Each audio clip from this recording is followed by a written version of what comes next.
Shalom Bapak Ibu Saudara yang dikasihi dalam Tuhan Yesus. Saya percaya dimanapun Bapak Ibu sekarang berada, semuanya dalam keadaan baik, sehat, diberkati Tuhan. Haleluya. Kita akan memulai ibadah kita pada hari ini. Mari bersama-sama kita siapkan hati kita. Kita bersatu di dalam doa. Terima kasih Bapa yang baik. Sungguh hati kami bersyukur Tuhan, kalau sampai saat ini kami masih ada, semuanya karena kebaikan-Mu, semuanya karena kasih setia-Mu Tuhan. Terima kasih, sampai hari ini Tuhan bekerja luar biasa dalam kehidupan kami. Bapa, ini setiap kami Tuhan, ini kami anak-anak-Mu, ini kami umat-Mu Tuhan. Kami mau datang dengan ucapan syukur kami, membawa yang terbaik kepada-Mu Tuhan Yesus. Terima kasih Bapa, dimanapun umat-Mu berada saat ini. Mari Bapa, lawatan-Mu hadir bagi setiap umat-Mu Tuhan. Penuhi setiap kami, lawat setiap kami. Kami percaya Tuhan ada di tengah kami. Saat kami datang dengan segala kerinduan kami, Engkau akan bekerja dengan luar biasa. Terima kasih Bapa. Bekerjalah saat ini Roh Kudus. Kami siap, kami sambut Engkau, dan kami siap memuji dan memuliakan Engkau. Haleluya. Yang siap datang membawa ucapan syukur bersukacita bersama-sama dengan saya, katakan amin. Mari kita bersukacita karena Tuhan memberikan kuasa-Nya bagi setiap kita, menjadikan kita umat-umat yang berkemenangan. Haleluya. Sama-sama kita tepuk tangannya.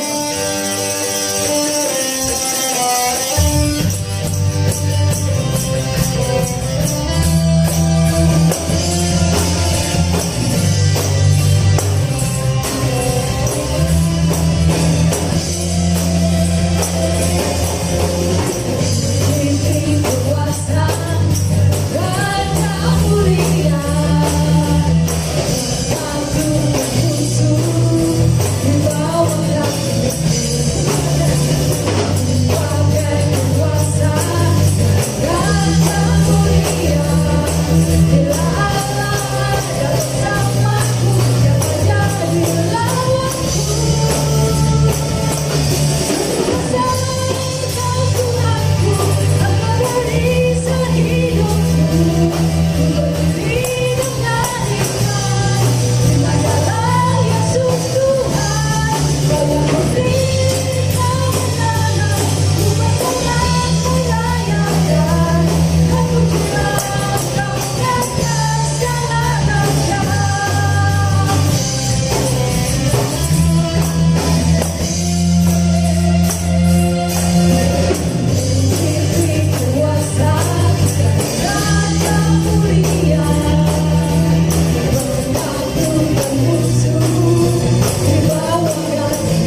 Terima kasih Bapa yang baik. Kami bersyukur sekali lagi Tuhan. Sungguh, apa yang tidak pernah kami pikirkan, itu yang selama ini Tuhan sediakan bagi kami. Terima kasih buat setiap apa yang Tuhan kerjakan bagi setiap kami. Kami sadar, kami ada sampai saat ini. Semuanya karena kebaikan, semuanya karena kasih-Mu. Terima kasih Tuhan. Kami bersyukur. Haleluya Yesus.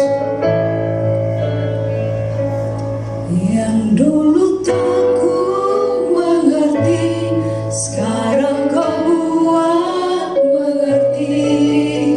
Kau singkapkan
setiap perbuatan.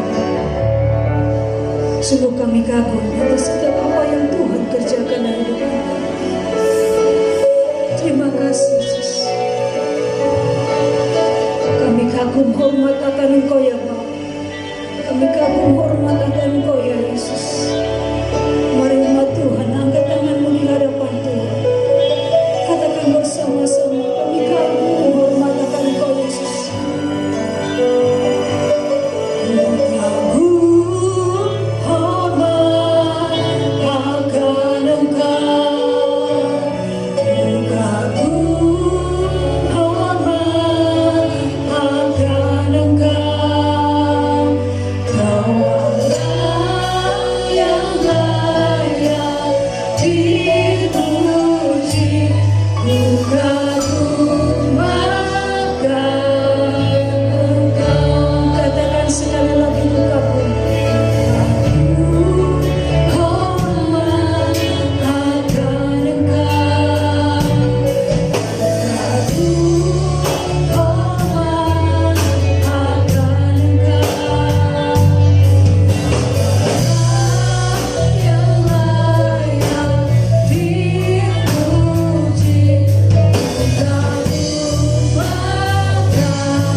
Tuhan Yesus memberkati. Haleluya. Haleluya, haleluya. Bersukacita kembali hari ini. Kita boleh bersama-sama memuji memuliakan nama Tuhan. Shalom jemaat Tuhan dimanapun berada, yang berkeluarga, bapak-bapak, ibu-ibu, dan juga anak-anak muda, anak-anak yang kerja di kilang. Shalom, masih semangat dan bersukacita, amin. Kita tetap bersukacita di dalam Tuhan, karena Tuhan yang menjadi sumber sukacita kita. Haleluya. Saat ini saya mau berbicara dengan tema yang akan saya sampaikan adalah satu pertanyaan. Pertanyaannya adalah, tidakkah Tuhan peduli? Kali ini sekali lagi saya berkata, tema yang saya bawakan adalah, yang akan kita belajar bersama-sama adalah satu pertanyaan besar. Tidakkah Tuhan peduli? Nah, itu temanya. Beberapa hari yang lalu saya membaca berita di dalam media sosial, seorang yang mabuk, seorang pemandu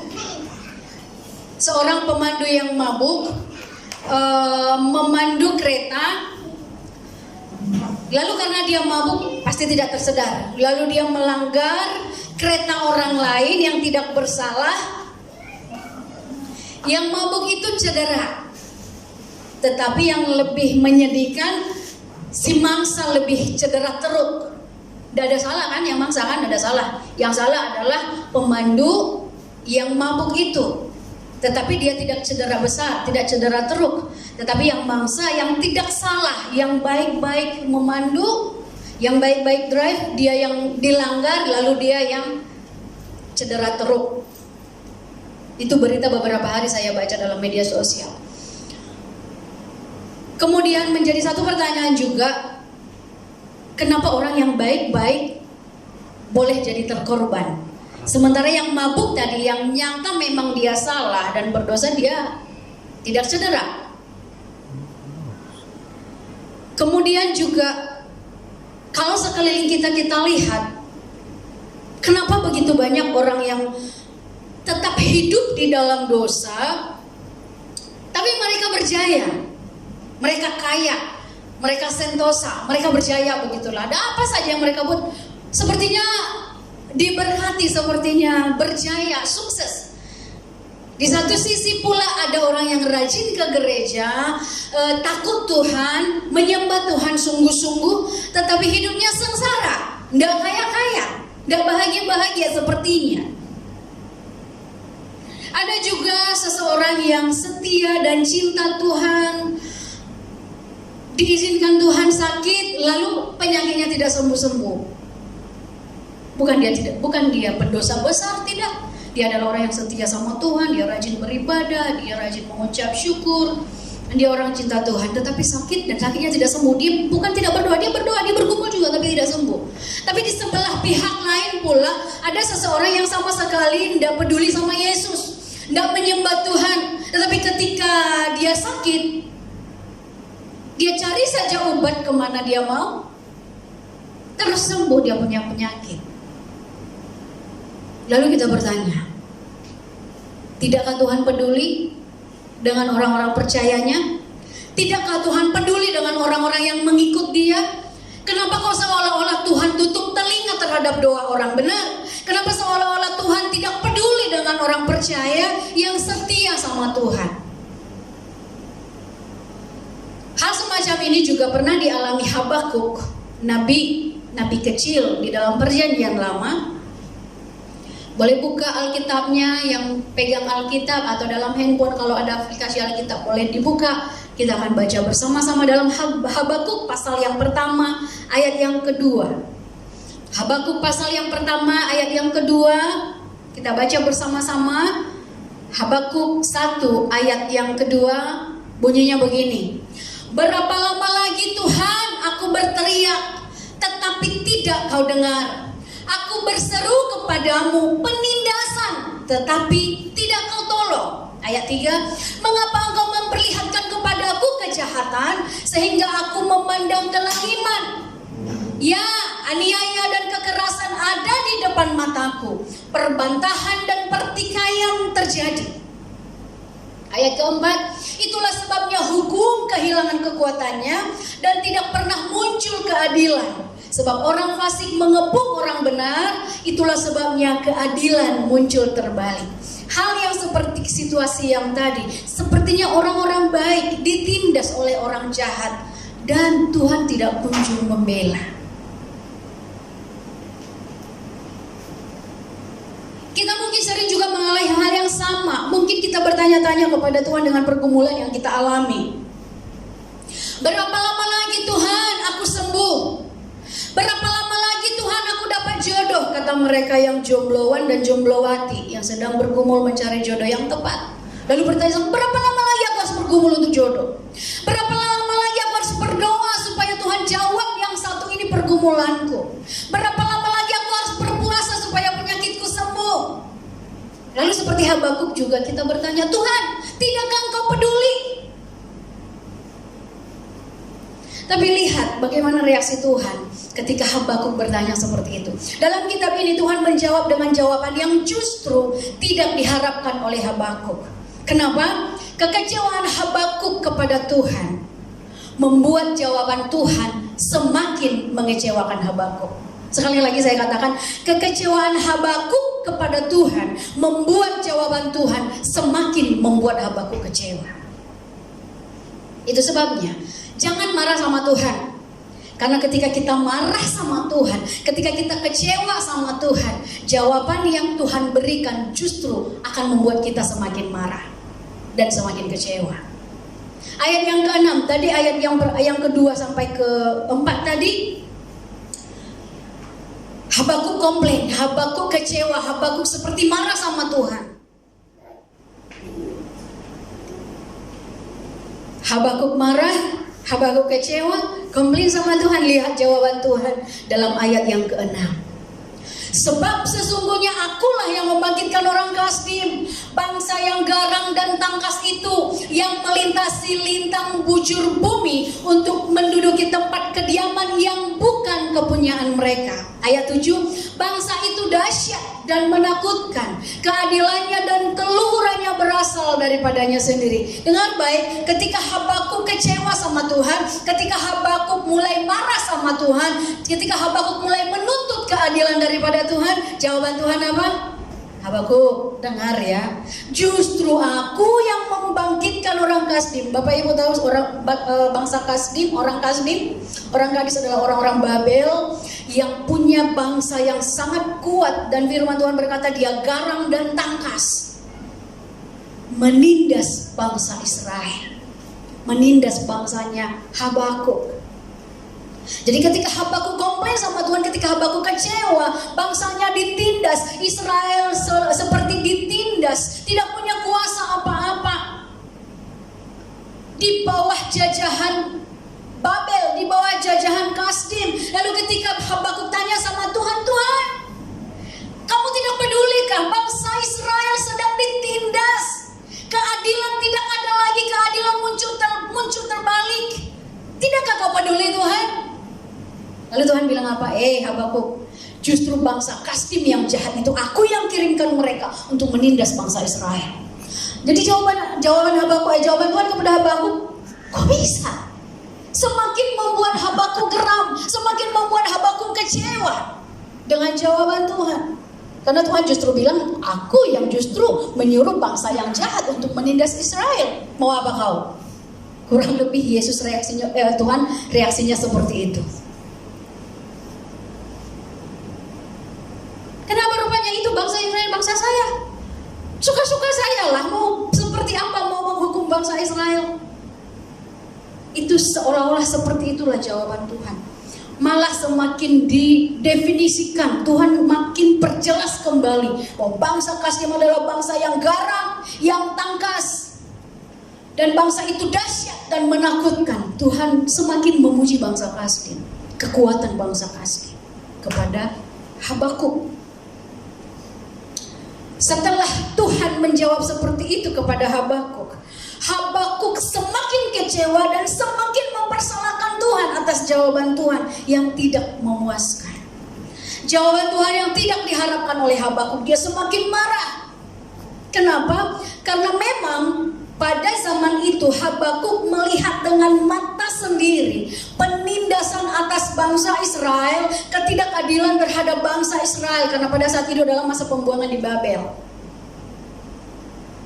Bangsa Israel puluhan tahun ada di pembuangan, masa pembuangan di Babel. Disitulah masa-masa kejadian orang-orang Israel ditindas, tidak dibiarkan maju, tidak dibiarkan menikmati kesejahteraan. Mereka ditekan, ditindas, bahkan siapa yang menyembah Tuhan yang benar akan dihukum. Sama seperti Syadrak, Meshak, Abednego ketika menyembah Tuhan, sama seperti kisah Daniel tetap menyembah Tuhan, lalu mereka dihukum. Masa-masa pembuangan di Babel. Dan memang Habakuk melihat situasi itu. Habakuk melihat sendiri bangsanya ditindas. Habakuk lihat sendiri bangsa Israel ditekan, ditindas, disiksa oleh orang Babel, orang Kasdim. Ini yang melatar belakangi kemarahan Habakuk kepada Tuhan. Kenapa? Kok bisa? Bangsa Israel, bangsa pilihan Tuhan. Kenapa Tuhan malah kirim bangsa yang lebih jahat, yang tidak menyembah Tuhan, untuk menindas bangsa Israel sendiri?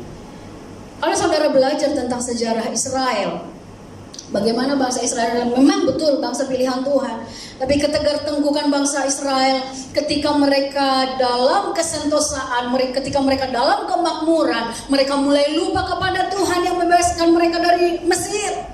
Mereka mulai membuat patung-patung, mereka mulai menyembah dewa, mereka berubah setia kepada Tuhan yang menyelamatkan mereka.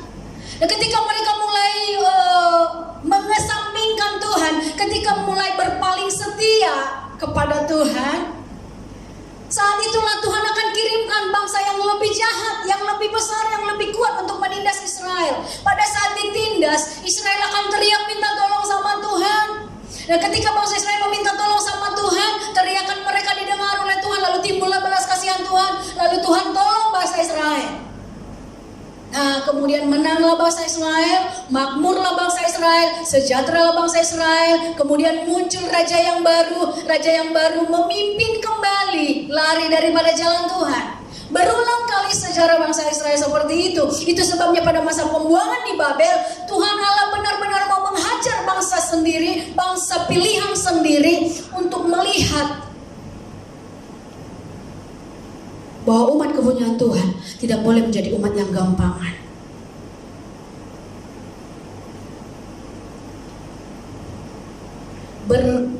Berpuluh belasan tahun Habakuk melihat bangsa Israel ditindas.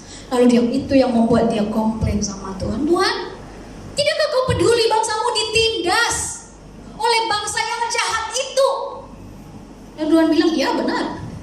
Justru saya yang kirim bangsa yang jahat itu untuk menindas bangsa Israel. Lalu kemarahan Habakuk kepada Tuhan semakin besar karena jawaban Tuhan seperti itu. Ayat yang ke-12 berkata begini, bukankah engkau ya Tuhan dari dahulu Allahku yang maha kudus? Tidak akan mati kami ya Tuhan. Telah kau tetapkan dia untuk menghukumkan. Ya gunung batu, telah kau tentukan dia untuk menyiksa. Ayat 13, matamu terlalu suci untuk melihat kejahatan. Ini Habakuk semakin marah sama Tuhan. Tuhan, matamu terlalu suci melihat kejahatan itu. Maksudnya, kenapa kau izinkan kejahatan itu dan kamu lihat sendiri? Kenapa tidak dihilangkan kejahatan? Dan engkau tidak memandang kelaliman. Mengapa engkau memandangi orang-orang yang berbuat khianat itu dan engkau berdiam diri apabila orang fasik menelan orang yang lebih benar dari dia? Ada dua perkataan di sana saya garis bawahi. Kemarahan Habakuk sama Tuhan sampai dia bilang, Tuhan, matamu terlalu suci untuk melihat kejahatan. Tapi kenapa kau biarkan Tuhan? Kenapa engkau berdiam diri? Habakuk semakin marah dan semakin tidak puas dengan jawaban Tuhan. Jadi teologianya Habakuk seperti ini kira-kira. Tuhan itu maha suci, Tuhan itu maha adil. Tetapi di mana letak keadilannya? Kalau Tuhan yang maha adil, kenapa Tuhan tidak bela orang yang benar? Kalau Tuhan maha adil, bangsa pilihannya kenapa dibiarkan tersiksa? Kurang lebih begitu tuntutan Habakuk. Habakuk lupa, mungkin juga kita sering lupa.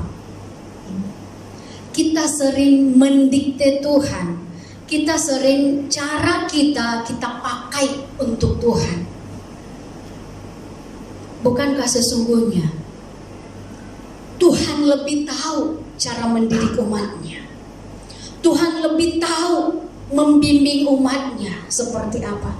Tetapi kadang kita tidak puas hati dengan apa yang Tuhan sudah kerjakan, apa yang Tuhan sudah izinkan. Cara Tuhan bekerja bukanlah seperti cara kita bekerja, enggak. Ketika kita komplain sama Tuhan, kenapa begini? Tuhan kau tidak peduli ke? Kenapa kau diam saja seperti tidak menolong? Tuhan mendidik bangsanya untuk menjadi bangsa yang kuat, tegar, kokoh, dan tidak gampangan. Jadi kalau bangsa Israel berbuat jahat, lalu Tuhan kirimkan bangsa yang jahat untuk menindas bangsa Israel. Ketika dalam penindasan bangsa Israel minta tolong sama Tuhan, lalu Tuhan berbelas kasihan menolong bangsa Israel, lalu Israel menang, sejahtera, sentosa. Ketika bangsa Israel sejahtera dan sentosa, mereka lupa sama Tuhan, menyembah Tuhan yang lain. Sekali lagi Tuhan marah, kirimkan lagi bangsa yang lebih besar dan lebih jahat menindas bangsa Israel. Lalu bangsa Israel menderita, lalu bangsa Israel menjerit minta tolong sama Tuhan. Tuhan tolong. Ketika Tuhan tolong, mereka sejahtera, mereka aman, lalu mereka lupa kembali kepada Tuhan yang menolong. Dengar baik, Tuhan tidak mau umatnya umat yang gampangan, mempermainkan anugerah Tuhan. Dan tidak tertutup kemungkinan orang Kristen sekarang juga banyak yang seperti itu. Ketika Tuhan tidak jawab apa yang kita mau, ketika Tuhan tidak beri apa yang kita mau, kita seolah-olah marah sama Tuhan, kecewa sama Tuhan. Kan aku sudah rajin bayar perpuluhan, Tuhan janji memberkati, kok sekarang tidak diberkati juga. Tuhan kan sudah janji, saya sudah rajin beribadah, saya sudah rajin menyembah Tuhan, tapi kok hidupku seperti ini aja. Saya pikir kita perlu bertobat bersama-sama. Tidak ada yang perlu dikomplain dari Tuhan. Bukankah rancangan Tuhan sangat berbeda dan sangat jauh dari rancangan kita? Yesaya 55 ayat 8 berkata begini. Yesaya 55 ayat 8, sekali lagi Yesaya 55 ayat 8 berkata begini. Sebab rancanganku bukanlah rancanganmu, kata Tuhan, dan jalanmu bukanlah jalanku. Demikianlah firman Tuhan. Seperti tingginya langit dari bumi, demikianlah tingginya jalanku dari jalanmu, dan rancanganku dari rancanganmu. Ini perlu kita ketahui, dan ini kita perlu mengerti bahwa cara Tuhan bekerja sungguh sangat jauh dari cara kita bekerja. Cara Tuhan berpikir sungguh sangat jauh dengan cara kita berpikir. Otak kita hanya sebesar bapa. Para hamba Tuhan ramai yang bilang begitu. Saya tidak pernah betul-betul tengok otak manusia sebesar apa. Dan banyak orang bilang sebesar kepalan tangan kita. Mungkin otak saya sebesar ini. Otak saya sebesar ini tidak mungkin bisa ngerti jalannya Tuhan yang sangat luar biasa dan tidak terbatas itu. Tapi kita sering lupa itu. Kita maunya Tuhan, maunya anak-anak muda sekarang kan, Tuhan maunya aku kawin pas umur 28 tahun. Ingat ya Tuhan, 28 tahun aku harus kawin.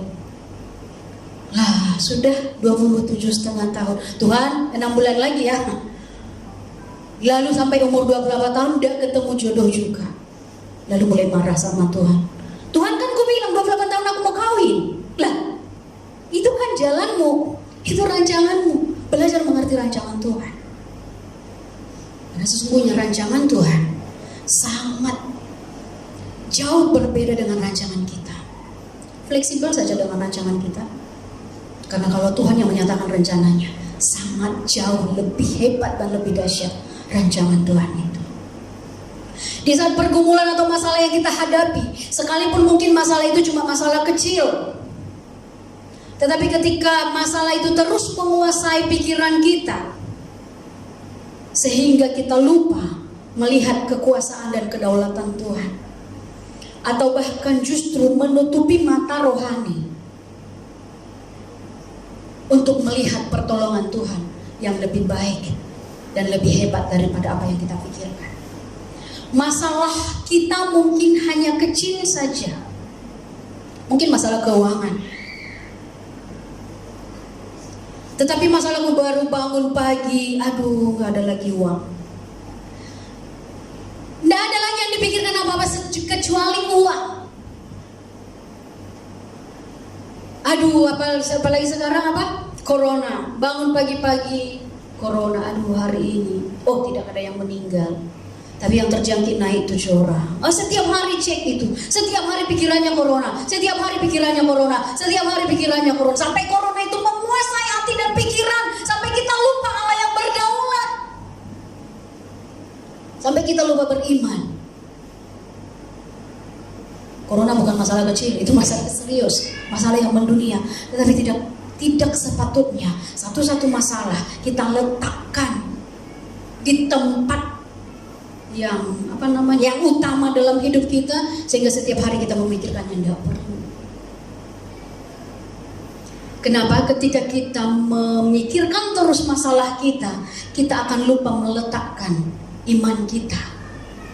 Atau bahkan masalah yang kita semakin naikkan ke permukaan, tanpa kita sadari itu akan mengaburkan mata rohani kita, itu akan mengaburkan pandangan kita akan kebaikan Tuhan. Lihat Habakuk, dia lihat penindasan, dia lihat ketidakadilan atas bangsanya, itu dia betul-betul pergumulkan, itu dia betul-betul menyusahkan hatinya, sampai dia lupa bahwa Allah itu adalah Allah yang baik. Sampai dia pertanyakan, Tuhan, di mana keadilanmu? Matamu suci untuk melihat dosa ini, tapi kenapa tidak kau hentikan?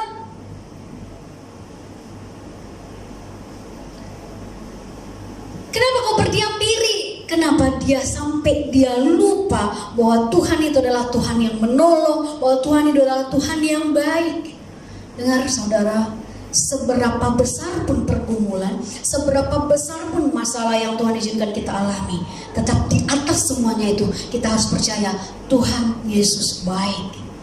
Belajar berkata Tuhan Yesus baik, bahkan dalam kepahitan yang sedang engkau alami, tetap belajar berkata Tuhan Yesus baik. Jangan pertanyakan keadilan Tuhan, jangan pertanyakan di mana Tuhan saat masalah melanda. Tuhan tetap melihat, Tuhan tetap peduli, Tuhan tetap baik. Kuasanya tidak dipengaruhi oleh apapun. Kuasanya tetap dulu, sekarang, selama-lamanya. Kita harus tetapkan itu di hati kita, sehingga goncangan apapun yang kita alami, kita harus tetap tanamkan di hati dan pikiran kita.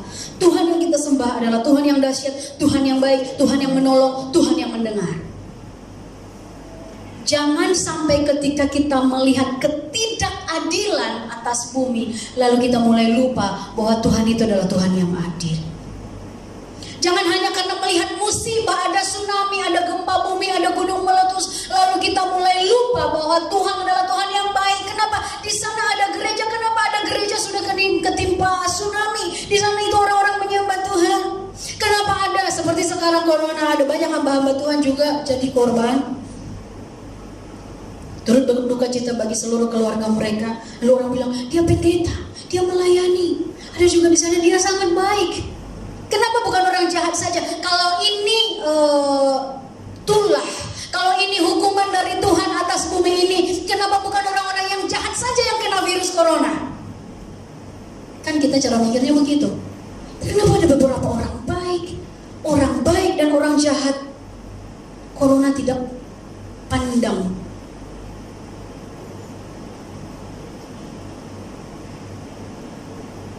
Karena Tuhan berdaulat atas semua itu. Jadi kita tidak bilang Tuhan adalah Tuhan yang tidak adil, tidak.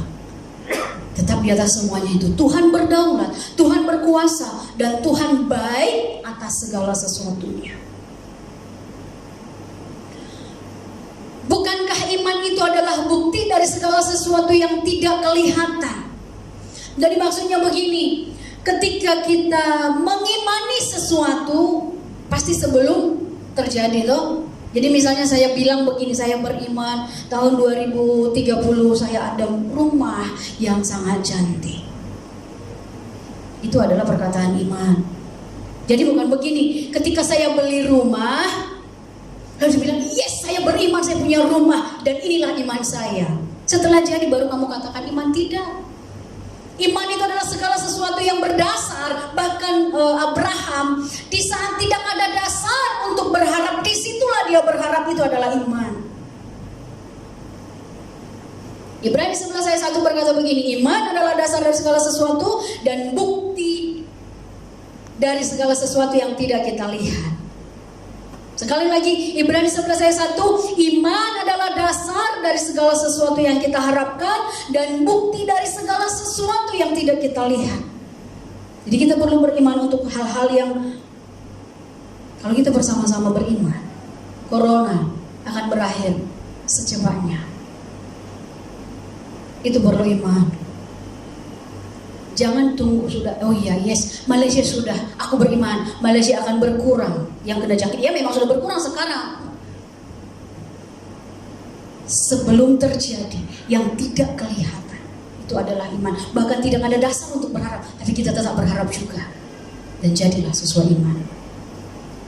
Tetapi kita harus yakin bahwa Tuhan kita, Tuhan yang baik, tidak pernah merancangkan hal-hal yang buruk. Atau kadang dia izinkan pun, itu pasti untuk maksud kebaikan dan untuk memperlihatkan kuasanya. Maksudnya begini, ada banyak anak-anak muda sudah dilarang kawin beda agama, tetapi kawin juga. Lalu setelah kawin, dia bilang apa?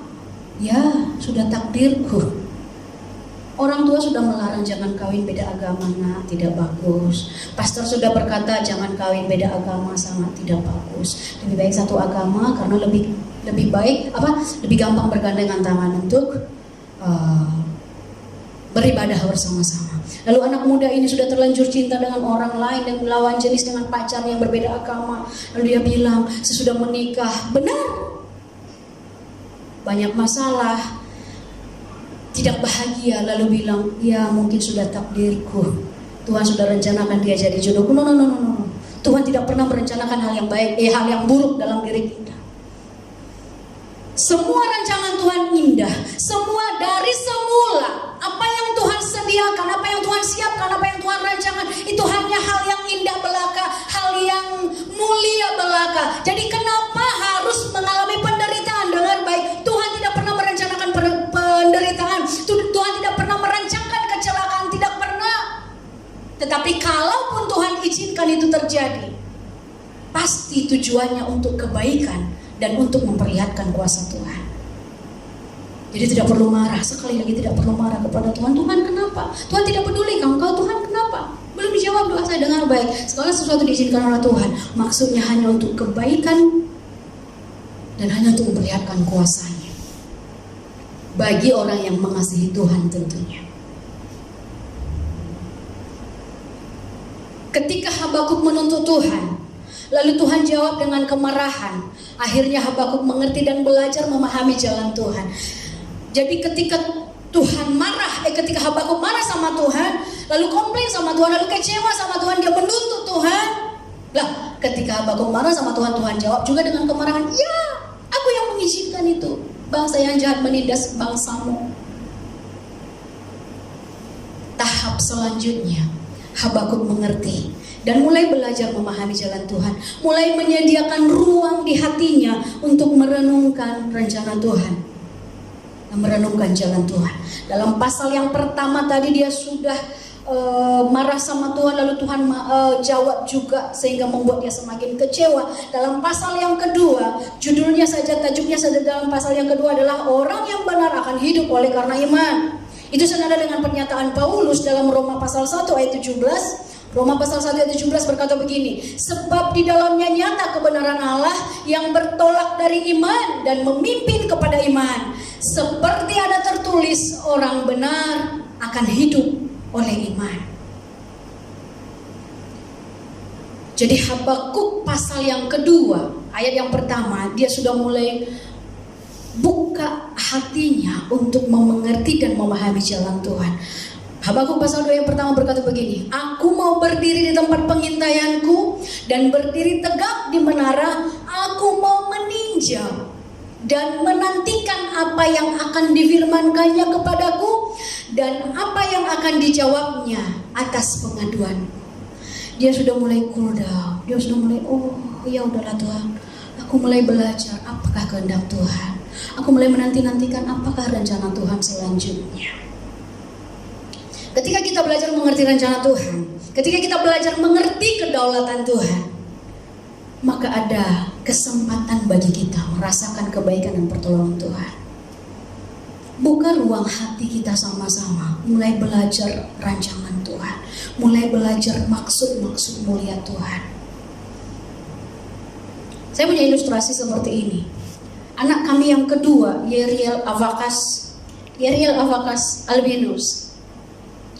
Dari kecil dulu kan selalu bawa ke klinik, ke kedai makan, kemana-mana kan. Kalau lelaki kan rambutnya pendek, jadi selalu nampak ini yang apa? Putaran di atas kepala.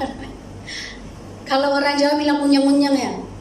Ada unyang-unyang dia 2, orang Batak bilang habisoran.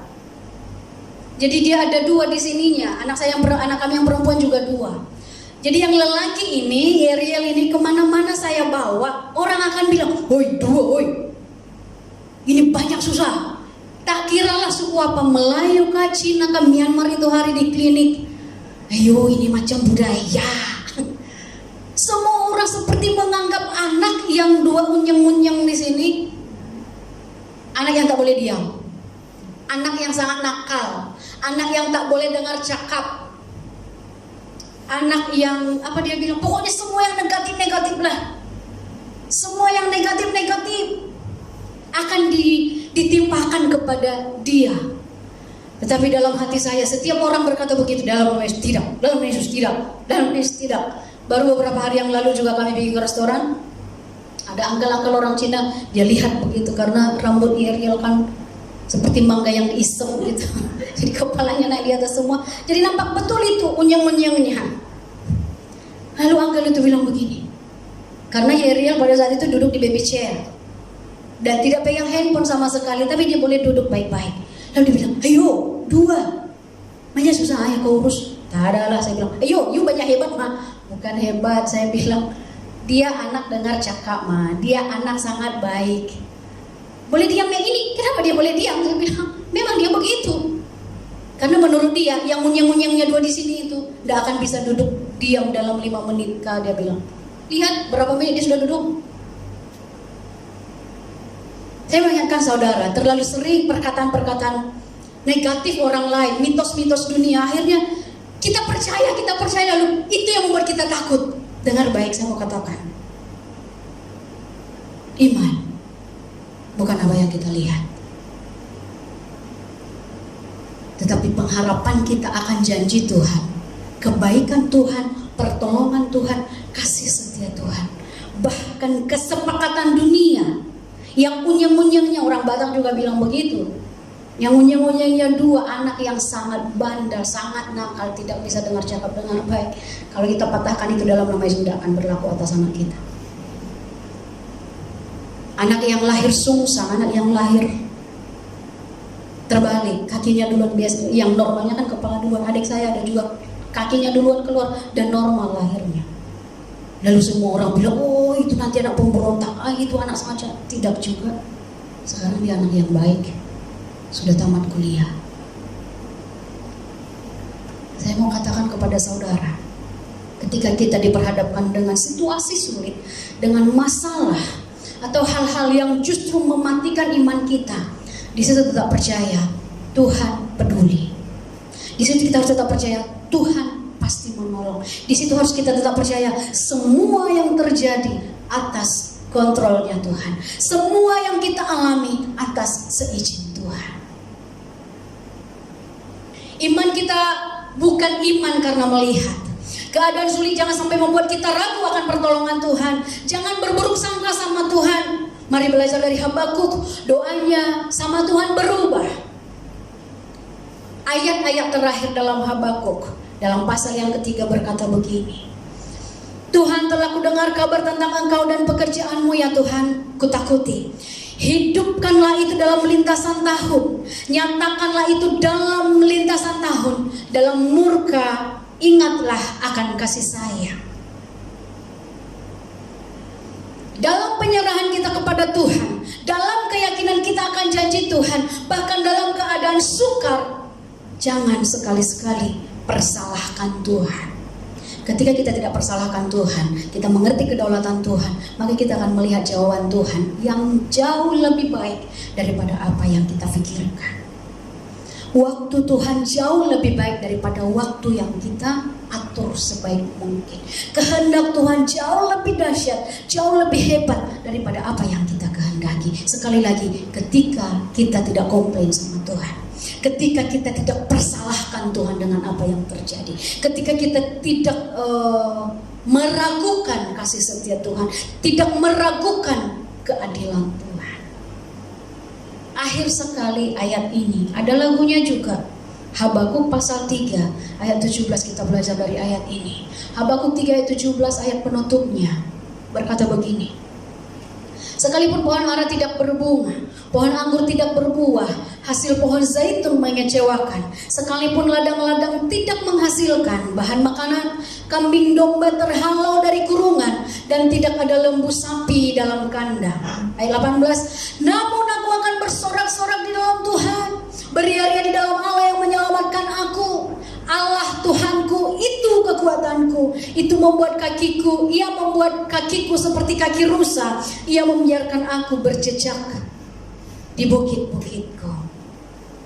Sekalipun pohon ara tidak berbuah, pohon anggur tidak berbunga, hasil pohon zaitun mengecewakan, sekalipun lingkungan, keadaan, alam sekitar kita mengecewakan, bahkan ketika kenyataan tidak seperti yang kita harapkan, apa realita versus ekspektasi gitu. Ekspektasi kita tidak sama dengan realita, lalu kita kecewa. Dengar baik, pada saat itu pun kita harus bersyukur dan bersorak-sorai sama Tuhan. Bahkan ketika keadaan sekeliling kita tidak enak, bahkan ketika keadaan menghimpit, seperti menekan, seperti tidak ada jawaban, seperti Tuhan tutup telinga, seperti Tuhan berdiam diri dan tidak menolong. Dengar baik, buka relung hatimu, mulai belajar rencana Tuhan atas apa yang terjadi yang kita alami. Gelombang kehidupan Habakuk, pasal yang pertama, Habakuk marah dan kecewa dan menuntut Tuhan. Di pasal yang kedua, Habakuk mulai bertobat, mulai memberi diri, mengerti rencana Tuhan. Dan Habakuk dalam pasal yang ketiga, gelombang kehidupan Habakuk, Habakuk muncul menjadi orang yang tegar dan kuat, yang sanggup mengucap syukur bahkan dalam masa-masa sulit, bahkan dalam masa-masa kelaparan. Dalam masa-masa sulit sekarang tidak perlu tanya Tuhan mau makan apa besok, tidak perlu. Tuhan pasti pelihara. Tidak perlu tanya berapa lama lagi Tuhan jawab. Tidak perlu tanya Tuhan kenapa Tuhan belum menolongku. Tidakkah kau peduli Tuhan? Tidak perlu tanya begitu, karena memang Tuhan kita adalah Tuhan yang peduli. Tuhan, kau tidak lihatkah? Tidak usah tanya begitu. Tuhan maha melihat. Tuhan, kenapa kau diam saja? Tidak bertindak. Dengar baik-baik, waktu Tuhan bukan waktu kita. Jangan persalahkan Tuhan, jangan marah sama Tuhan, jangan sekali-kali kecewa sama Tuhan. Mari kita bertobat bersama-sama. Pandang Tuhan sebagai Tuhan yang adil dan berdaulat, yang sudah merancangkan kebaikan. Bahkan di tengah penderitaan sekalipun, bahkan di tengah masalah sekalipun, di sana ada kebaikan terselip yang hanya boleh dilihat dan dirasa oleh orang yang memberi dirinya mengerti rencana Tuhan. Karena kita adalah orang yang menang, kemenangan Tuhan sudah jamin. Oleh karena kemenangan yang Tuhan jamin itu, kita terus bertahan sampai akhir. Kita tetap kokoh dalam iman kita. Jangan lemah iman, karena ketika kita setia akan janji Tuhan, Dia akan genapi janji itu. Amin Bapak Ibu. Haleluya. Kita bersyukur dalam segala hal. Sanggupkah Bapak Ibu mengucap syukur untuk segala hal yang Tuhan izinkan terjadi yang kita alami? Tidak ada alasan untuk marah sama Tuhan. Tidak ada alasan untuk mempertanyakan keberadaan Tuhan. Tidak ada hak bagi kita untuk mempertanyakan di mana kedaulatan dan keadilan Tuhan. Karena segala sesuatunya dikontrol oleh Tuhan. Kita hanya perlu mengerti. Kita hanya perlu kasih ruang di hati dan pikiran kita. Wah, segala sesuatu yang Tuhan izinkan terjadi, percayalah, di situ ada kebaikan. Bahkan dalam penderitaan, kesakitan, masalah, kesukaran pun yang engkau alami, di situ Tuhan sedang persiapkan kebaikan. Bagi siapa? Bagi saya, bagi Bapak, Ibu, Saudara-saudara yang mengasihi Tuhan, yang pegang teguh janji Tuhan, yang tidak goyah imannya dalam situasi apapun. Haleluya. Kita renungkan firman Tuhan.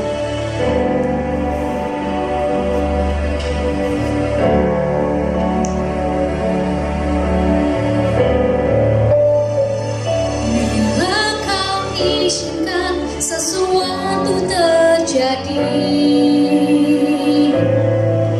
ku percaya semua untuk kebaikanku.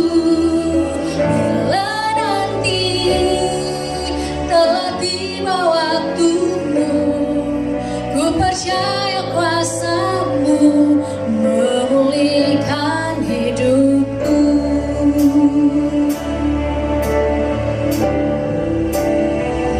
Bila kau izinkan sesuatu terjadi,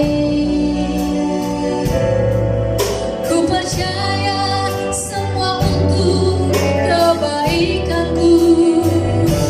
Bila nanti telah tiba waktumu, ku percaya kuasa-Mu memulihkan hidupku.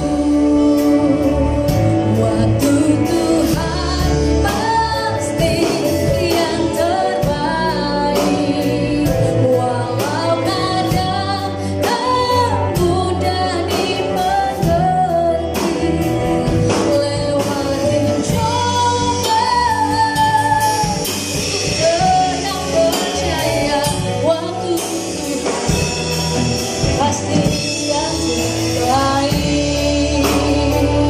Waktu Tuhan pasti yang terbaik, walau kadang tak mudah dimengerti. Lewati cobaan, tetap percaya waktu Tuhan pasti yang terbaik. Bapak Ibu Saudara terkasih dalam nama Yesus, kalau saat ini Tuhan belum menjawab doamu, dengar baik. Waktu Tuhan yang terbaik daripada waktu yang kita atur sendiri. Jawaban Tuhan yang terbaik daripada apa yang kita pikirkan sendiri. Rencana Tuhan jauh lebih dahsyat dan lebih baik daripada apa yang setiap yang kita rencanakan. Tidak salah membuat satu rencana, tetapi dengar baik-baik. Tetap ingat bahwa Tuhan punya rencana yang jauh lebih besar. Sekalipun mungkin rencana itu belum dinyatakan, atau mungkin sekeliling kita tidak seperti yang kita inginkan, yang terjadi dalam hidup kita bukan seperti yang kita mau. Sekali lagi, jangan pertanyakan kebaikan Tuhan. Tuhan yang kita sembah adalah Tuhan yang baik, yang bertanggung jawab, Tuhan yang peduli, Tuhan yang maha melihat, Tuhan yang melakukan segala sesuatu sesuai dengan kehendaknya, kuasanya, keadilannya, anugerah dan kasih. Bahkan ketika Tuhan marah dan menghukum sekalipun, di sanalah letak kebaikan dan keadilan Tuhan. Karena Dia mau kita menjadi umat yang kokoh. Dia mau kita menjadi anak yang kuat, anak yang tidak manja, anak yang kuat dalam segala hal, yang sanggup mengucap syukur bahkan dalam situasi sulit sekalipun. Tidak mudah, tetapi ada Roh Kudus yang bersama dengan kita, yang memampukan kita terus berjuang sampai akhir hidup kita, yang memampukan kita tetap dalam iman kita, yang memampukan kita terus bertahan dan tetap berkata, Tuhan Yesus baik dalam segala hal di hidupku. Tuhan Yesus baik dalam apapun yang Tuhan izinkan terjadi. Terima kasih Tuhan, nama-Mu sudah selesai berkata-kata. Dan aku percaya ada kuasa Roh Kudus yang menerjemahkan firman-Mu bagi kami, sehingga kami bukan hanya penyampai dan pendengar saja. Biar semuanya kami menjadi umat yang kuat, umat yang kokoh, umat yang mengerti betul Tuhan yang kami sembah adalah Tuhan yang baik, yang peduli, yang penuh kuasa, yang penuh keadilan. Terima kasih Tuhan Yesus, waktu-Mu menjawab setiap doa kami, waktu-Mu menyatakan kehendak-Mu di atas setiap kehendak kami. Kami percaya itu ya Tuhan, pertolongan-Mu tidak pernah terlambat bagi kami. Terima kasih Tuhan Yesus. Dalam nama Yesus Kristus kami berdoa mengucap syukur, haleluya.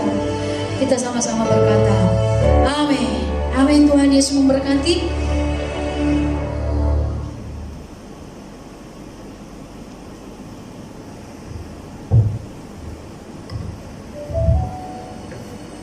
Saya percaya setiap kita diberkati oleh firman Tuhan hari ini.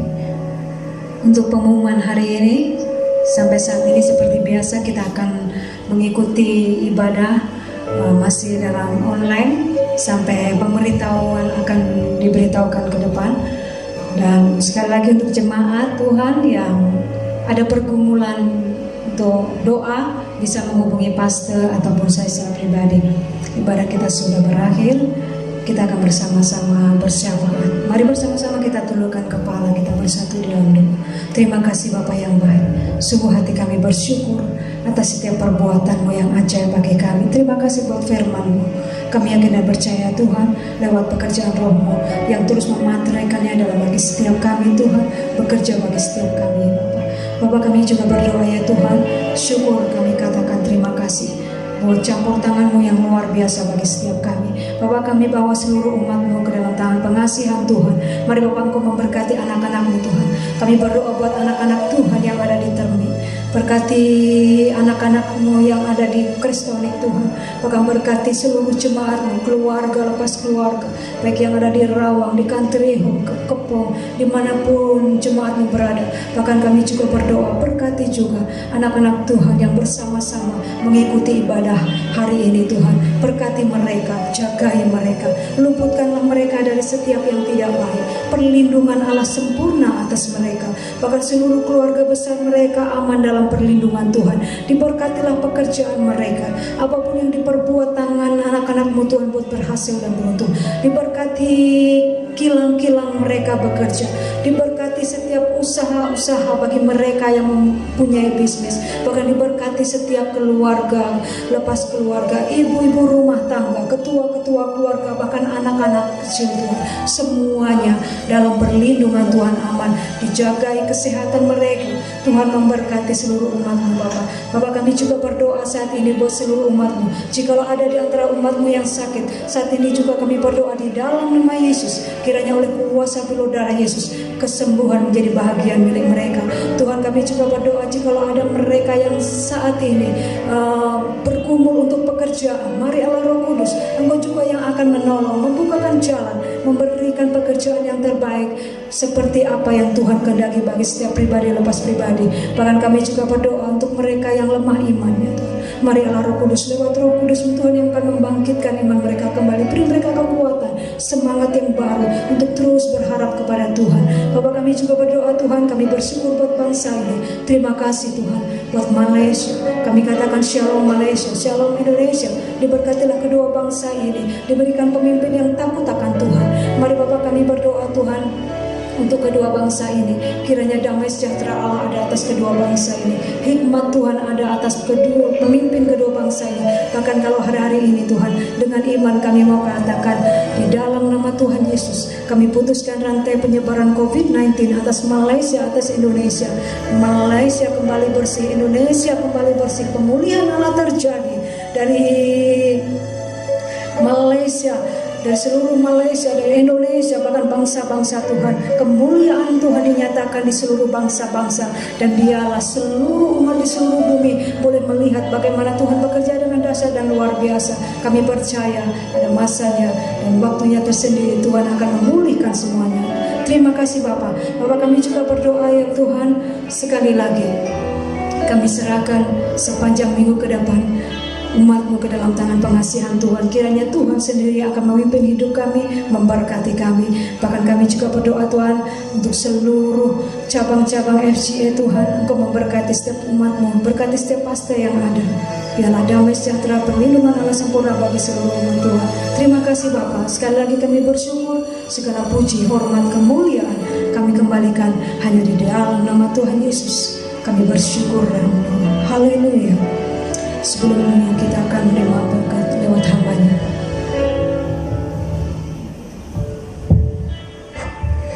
Mari seluruh jemaat Tuhan, kita arahkan hati kita, angkat kedua tanganmu, arahkan fokusmu kepada Tuhan. Jemaat Tuhan, diberkatilah kehidupanmu, diberkatilah apapun yang engkau usahakan. Berkatilah setiap rumah tangga, diberkatilah setiap ketua-ketua rumah tangga, ibu-ibu rumah tangga, anak-anak, diberkatilah apapun yang engkau usahakan. Tetap fokuskan hidupmu kepada Tuhan, maka engkau akan melihat bagaimana Tuhan memeliharamu, memberkatimu hari ini sampai selama-lamanya. Dan mari setiap yang sudah diberkati bersama dengan saya katakan amin. Kami mengucapkan selamat hari Minggu kepada setiap jemaat Tuhan, dan bersama kami di sini mengatakan Shalom. Haleluya.